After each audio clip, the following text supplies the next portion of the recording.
So I wanted to film this really quick. We took a step off the prong onto what they call chain correction martingale rough wear collar. But what I found is that he responds to the pop that it makes, the sound, that sound that it makes. He responds to that. It's the same as the prong, right? He responds to that. And normally, you know, this would not be hooked. The prong wouldn't even be on. And I would just, you know, be just this. So actually, let me take this off for a second. Normally the prong wouldn't be on. This is a safety feature for the prong. So normally the prong wouldn't be on, right? It's free to move, right? He responds to that, okay? But what I'm finding is that it moves down this way. And, you know, he's at a point where he still needs direction. I'm hoping to, you know, well, we are going to train to a point where he doesn't need direction anymore. But for the moment, he needs direction.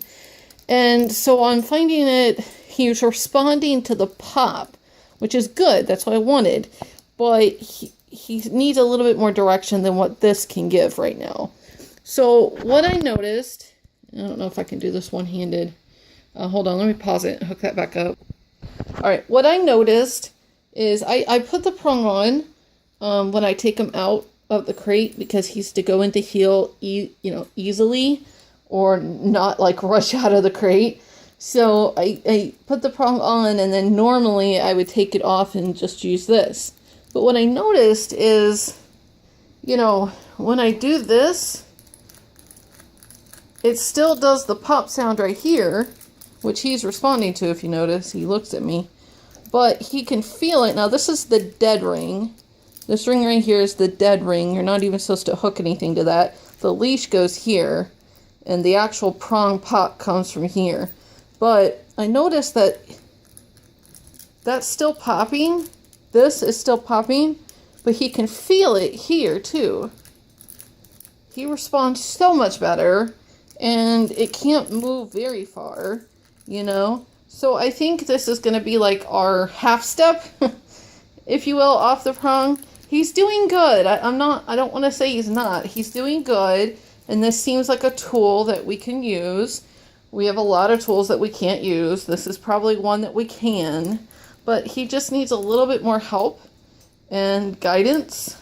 Not so much as the prong will give, but just a little bit less, a little bit more than what that can get, less than what this can give, more than what this can give.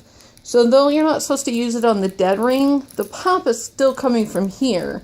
The prong is not popping at all, but he can feel it here, and he responds so much better. Okay? He responds so much better. You know, the noise is coming from this, but he can feel it here. And so anyway, half step off the prong, but I wanted to show kind of a creative way that one can wean off the prong. If you know, a normal collar, I gotta sit down for in a second. A normal collar doesn't work for us. You know, the Martingale at first didn't work for us. You know, I needed to use the prong, but just like any tool, just like treats, any tool that you use, they have to be weaned off of it. And this is one of them. So this is kind of, yes, good boy.